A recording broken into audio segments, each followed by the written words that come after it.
Good morning and welcome to the 6th episode of our Mental Health and Wellbeing in COVID-19 webinar series, brought to you by myself, Theron Nightingale, and my colleague Mark Baker. Why don't you say hi to everyone quick, Mark? Hi to everyone, great to be back with you again.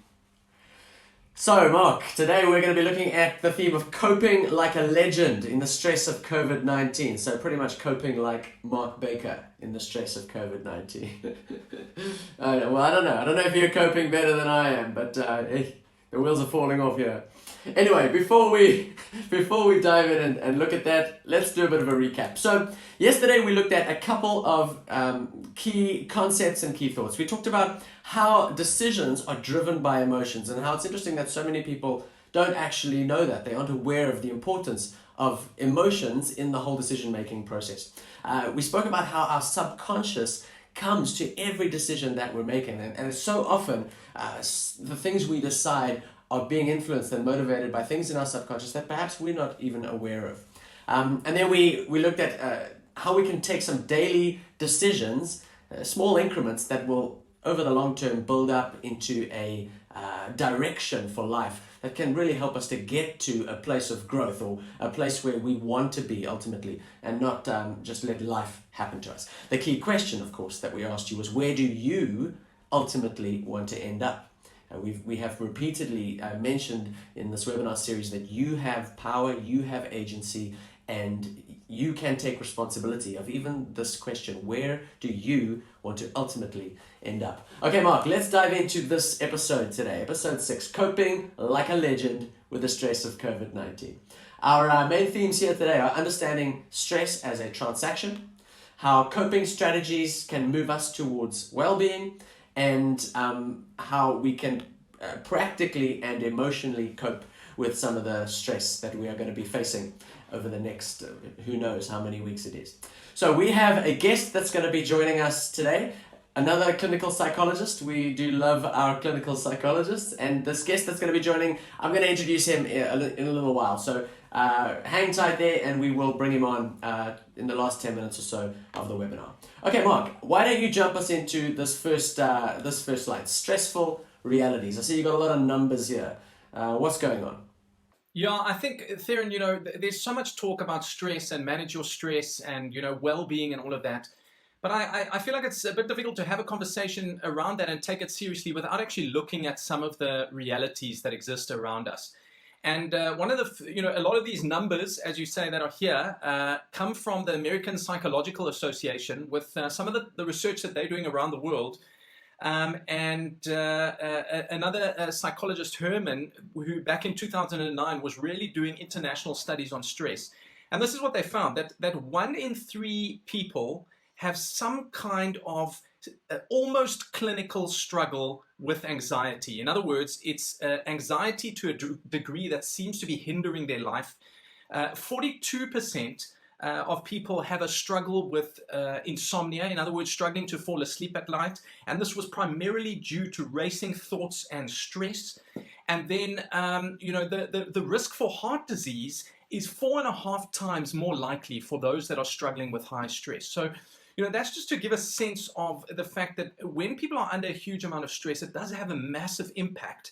And then something the American Psychological Association was looking at was what kind of impact are devices having on stress. And what they found is that 86% of people in their study, and they were doing an international study at that stage, that was in 2017, were addicted to their devices. In other words, it would classify as an addiction in terms of how often people were interacting with their devices and how much they were feeling compelled to constantly check social media and any kind of notifications that came. And this doubled the impact of, or doubled the kind of stress that people seem to be having.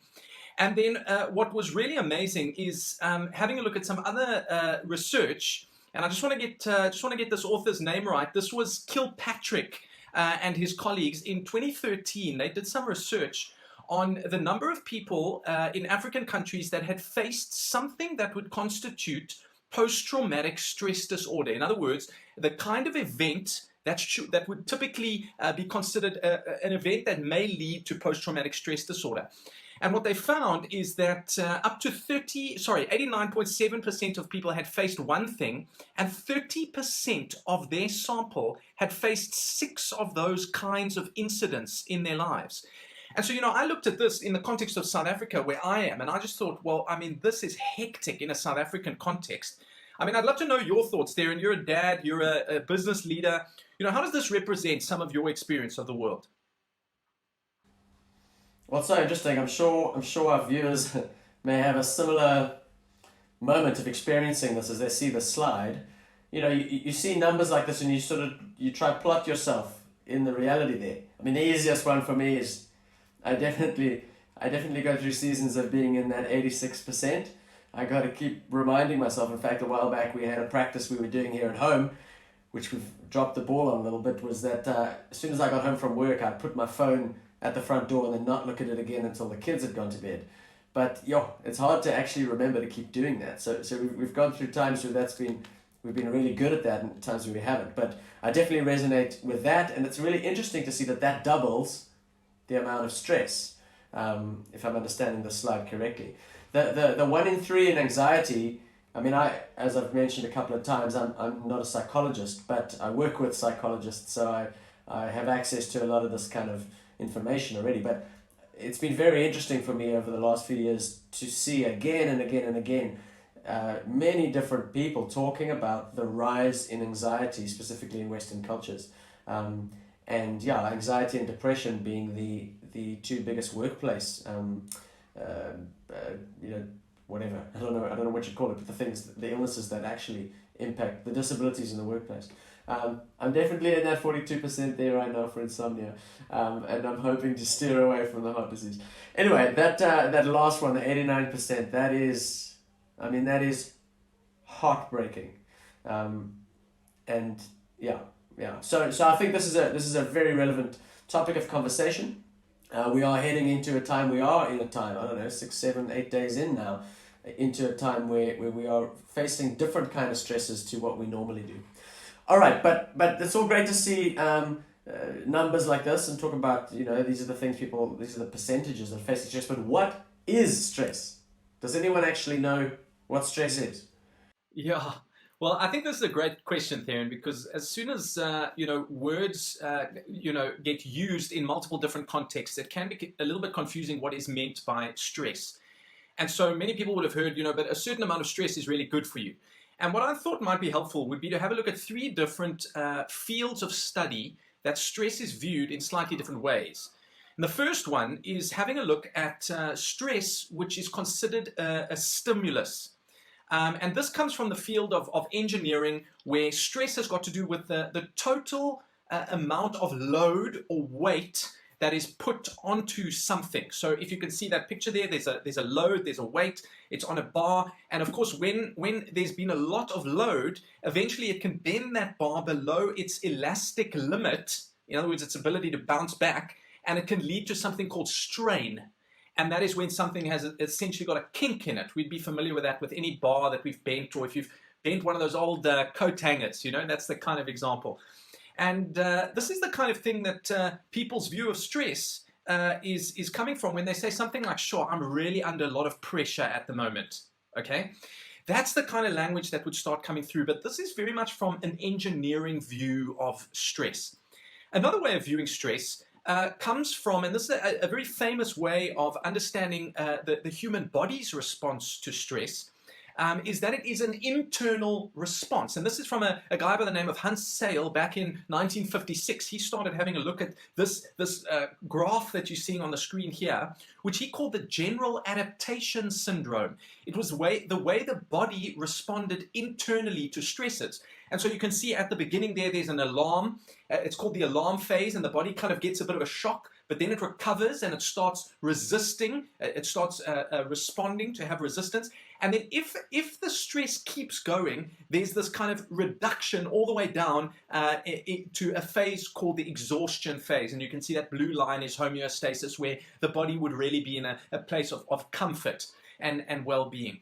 So this is the way the body physiologically responds to stress. And actually, a quick visual way of looking at that is if you had to put your arm straight out to the left or right, and someone had to quickly drop a heavy weight on it, that would be the alarm. Your arm would kind of go down, then you would overcompensate, exactly, and then you would hold it up as long as you could, and slowly, your resistance would crumble, and you would get to the point of exhaustion.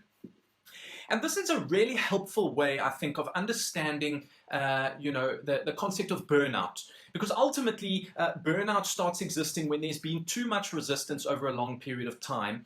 And something that aligns quite nicely with this is something called the Yerkes-Dodson law around stress. And we won't go into that now. We'll go into that in one of the later modules one of the later episodes on stress. But essentially, it's that you do need a certain amount of stress or pressure on you to be productive. So just to be clear, this is not that Yerkes-Dodson law. This is very much the way the body's immune system responds to stress. Okay. Then what I want to get to is the third way of viewing stress, which comes from wonderful researchers in the psychology of stress, Lazarus and Folkman. Lazarus was the main profi there, and Folkman was actually doing her PhD underneath Lazarus, or with Lazarus as her supervisor. And what they wanted to do is they wanted to find a way of synthesizing, bringing together the environmental and the response perspectives of stress. In other words, that stress comes from the environment around us, the stimulus one, the engineering view of stress, and stress is a response. In other words, Hunt-Sales general adaptation syndrome. And what they found is that people psychologically have very varied responses to similar stresses. In other words, the way that people perceive a stress seems to have a massive impact on whether that is stressful for them or not. And so they came up with this model of stress that is called the transactional model of stress, and it works a little bit like this. You'll see there's blue in number 1, yellow in number 2, and green in number 3. And so blue in number 1 is the way that we appraise or interpret whether something is stressful or not, because of, number 2, the primary and secondary appraisal that we have. And this appraisal has got to do with how we are able to cope and what we can do with it, what we can do in relation to that stressor. The primary appraisal's got to do with us trying to understand, is it going to harm me, or am I going to lose something? Is this a threat, or is this a challenge that I need to overcome? And simultaneously, excuse me, secondary appraisal happens, which is what we typically are talking about when we talk about coping with stress, whether I actually have the resources to cope with the stress that I'm facing in this moment, the way that I appraise the stressor. And as a result of that simultaneous primary and secondary appraisal, we then psychologically reappraise the stress. We go through that process of reappraisal in green. And when we reappraise something as being not very stressful, psychologically then we change. So a very good example of this is if, let's say, a lion was running towards you. I think we would all agree that we would appraise that as being highly stressful. There's a massive harm, loss, threat, or challenge here.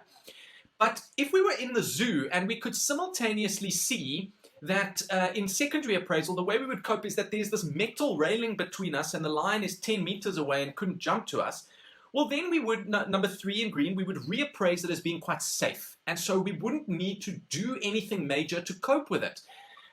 So this is quite an important process because it helps us to see that psychologically our response to stress is actually a transaction between us and our environment and our resources.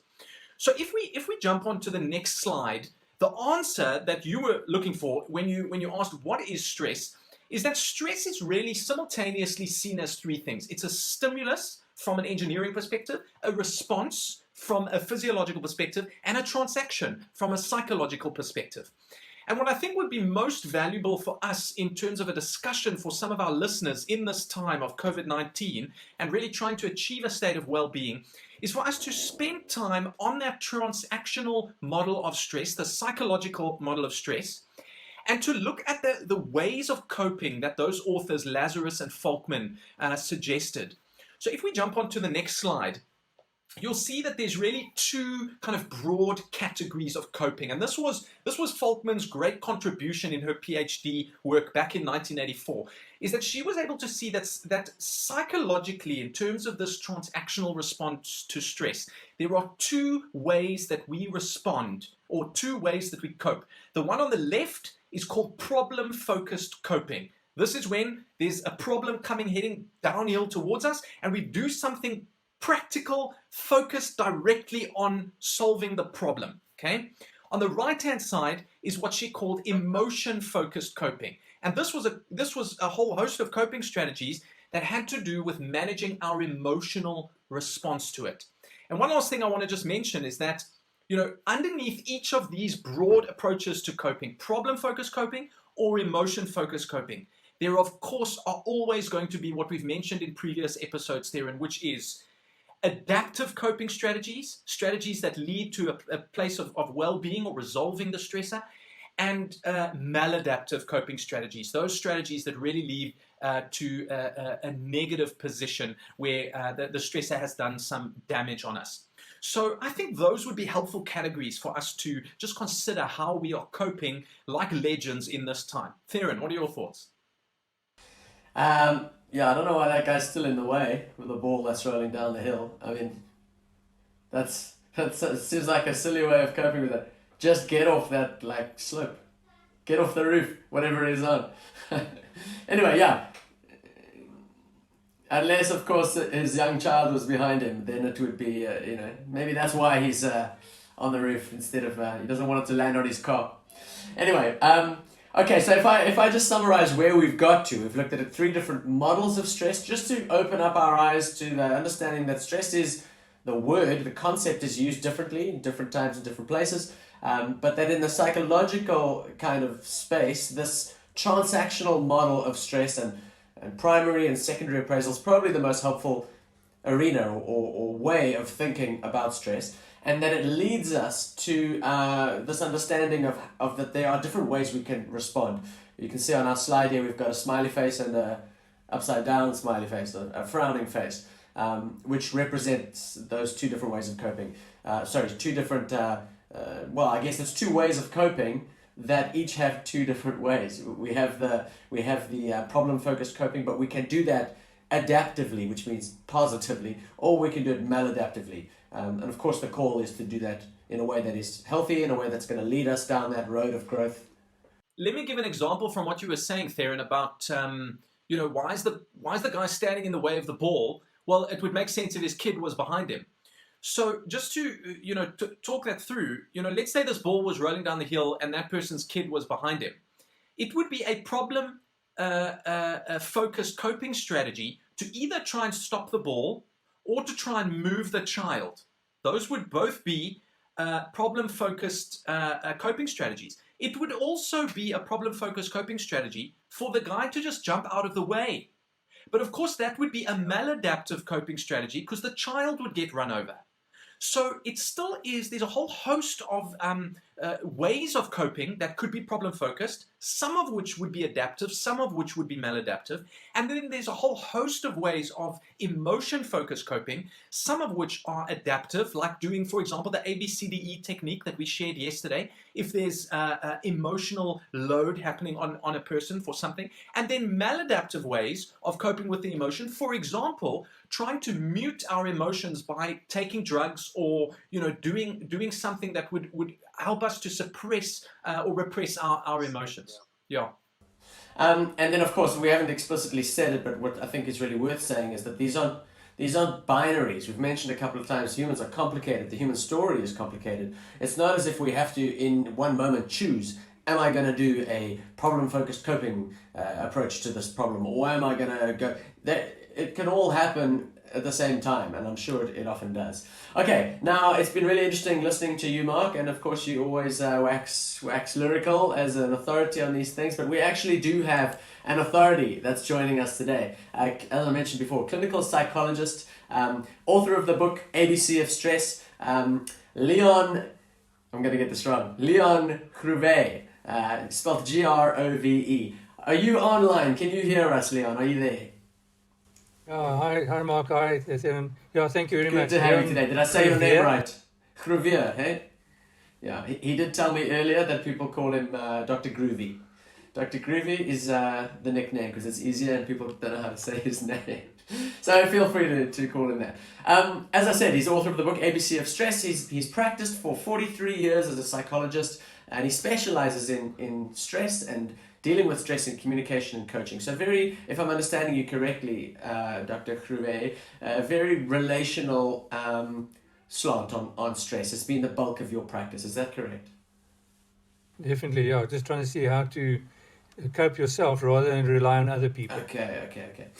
I think the way this is going to be easiest to connect with you is just to ask you a few different questions. I know that you have a lot of experience in this field, in this realm, but let me just ask you some questions and let's see how the conversation goes. Thank you so much again for joining us today. We're really looking forward to what you have to share. Okay, my first question for you is, in this time, given this moment that we're facing, where most of us do not have COVID-19, but all of us are being impacted and affected by the reality that COVID-19 exists and that it is wreaking havoc on our economies and it is going to have an impact in the world. There are going to be consequences of it. Given that moment, given that season that we're in, what are some of the ways that you think, from your experience, what are some of the ways people will try and cope with all of this collateral damage and all of these consequences that come as a result of this? I think Mark mentioned something that you've actually got to go and look at your own choices, and it's really looking at what can you do yourself. That's my theory has always been, don't rely on the medication or someone else helping you, but it's really finding those coping strategies that you can do it yourself. Okay, so what would some of those things be that people would try and do themselves? Do you know? I mean, what do you see in your experience there? Well, my experience has been that they've actually tried to run away from situations. If your life goes out of balance, and I don't know if you can see that, but your life does go out of balance, and people are trying to take things out from this side instead of putting something in on that side. So the way to balance is really to try and do that, and they tend to try and take things out of the side that's actually caused the stress. So it could be a trauma, or it could be something going wrong at home, and you can't get rid of that. You've got to put something else in on the other side to get the balance back. Okay, and the way people would try and get rid of that maybe would be, as Mark mentioned, to take some kind of substance abuse or, something that's going to give them some kind of temporary escape. Drowning their sorrows is the classic statement there.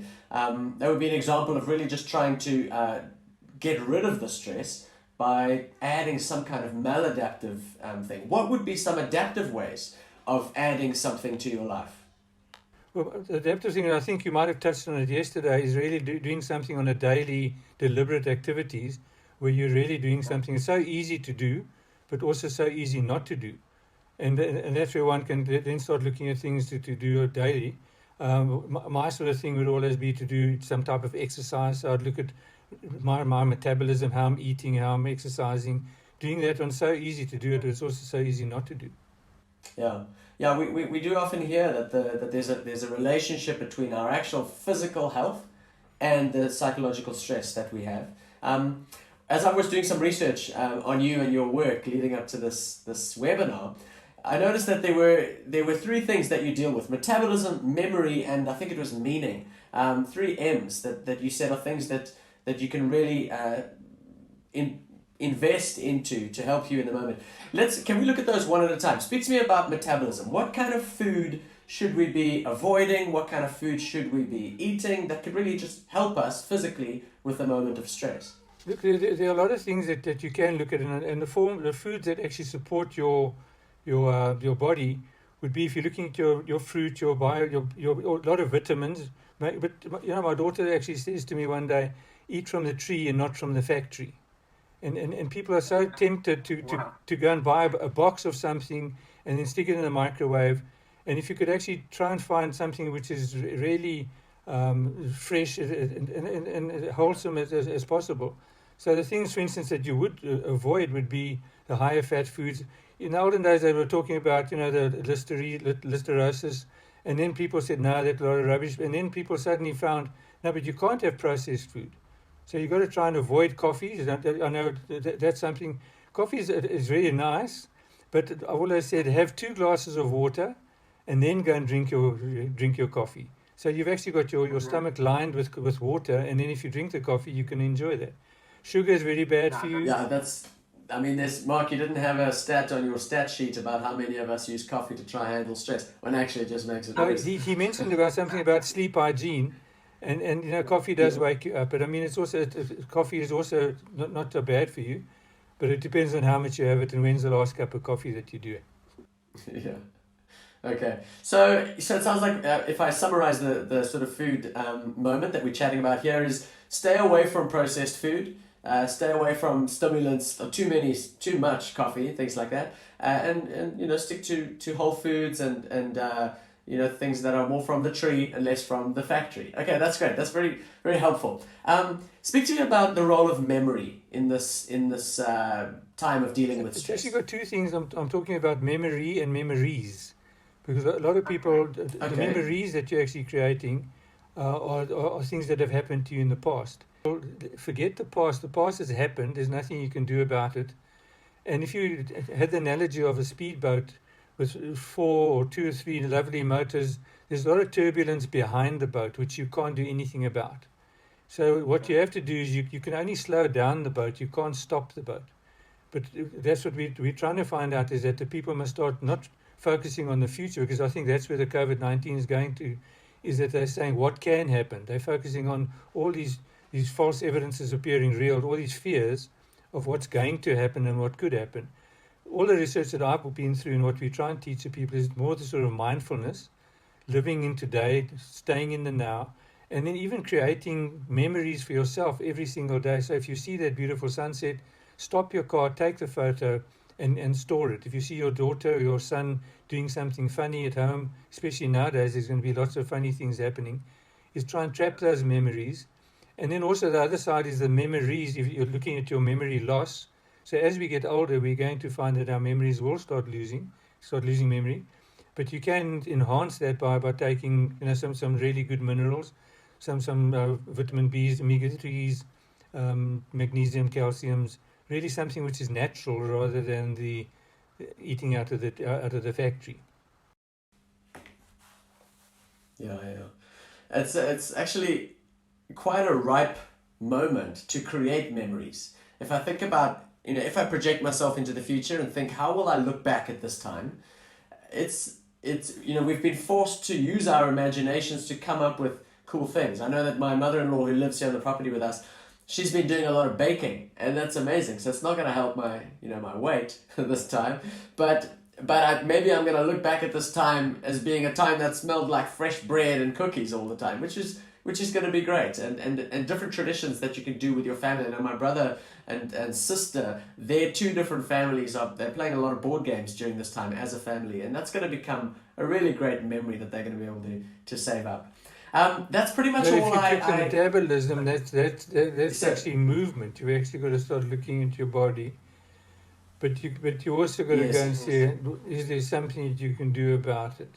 Yeah. Well, I have started now, as of this morning, doing a daily exercise group online. So that's Sorry, helping me at least. but I don't know if you know that dessert spelled backward is stressed. So cut out the desserts. So I must make sure I must just make sure I eat my dessert forwards. Eat it That's fine. first. I'll be Eat safe. your dessert first. Well, the thing is, so long as I've lined my stomach with dessert, then the supper won't cause any damage. If you eat That's that. correct. Yeah. That's the way I'm choosing to look at it. Anyway, Mark, do you want to quickly jump in? We're getting short on time here, so I'd love to wrap up soon. But is there anything else you'd like to add or ask? Yeah, I think I just want to touch on what Leon was sharing about, daily activities, and just want to encourage everyone to go and access that free resource on the daily checklist for what you can be doing every day to cope with this time and to really help yourself step by step to move towards a place of well-being when we get to the end of this lockdown. Thanks, Darren. Perfect. Okay, thank you, Leon. We're going to say goodbye. Thanks so much for joining us. We want to wish you all the best as you really try and help people in this time with stress. Thank you so much for being on the show with us today. Thank you very much for involving me or putting me into your show. Thank you very much. Pleasure. Thanks, Leon. Guys, if you would like to get in touch with Leon, his email address is mwlevgro at mweb.co.za, and his practice is out of the Oak Med Medical Center, so you can Google that and get in touch with him if you're interested. Okay, Mark, we are pretty much at the end of our time here. I just want to, unless there's anything else you want to add, let me just run us through again what people can do to access the free trial that we're making available on Mygrow. Anything you want to say quickly, Mark? Yeah, just share about this series. The feedback we are getting is phenomenal. People really are having their lives improved and changed. Daily we get hordes of messages just saying how much people are appreciating it. And so we just want to get the word out there. I'm hoping you'll also show Theron where the replays of these webinars are for those that haven't been able to view it live now. So why don't you take us through and show us how to get access to that? Yeah, so you can just go to mygrow.me, www.mygrow.me, to access Mygrow, which is what we're making available during this time. And then if you go into that, there's a taskbar, the sort of toolbar down the side, where you'll see a COVID-19 tab. And in that tab, we've got the replays and we've got the additional resources. As you can see here, all of the webinars that we've done so far are available there in the Mygrow platform, so you can go and get access to those. Just to touch on again what Mark was saying about sharing, we have a number of clients actually at Mygrow who have made it available. They've made this webinar series available to their staff, to their teams. We've got one client in particular who has made it mandatory for everyone in the office to be doing this webinar each day. So maybe this is something you'd like to share with your company or your colleagues at work, and you can journey through this together.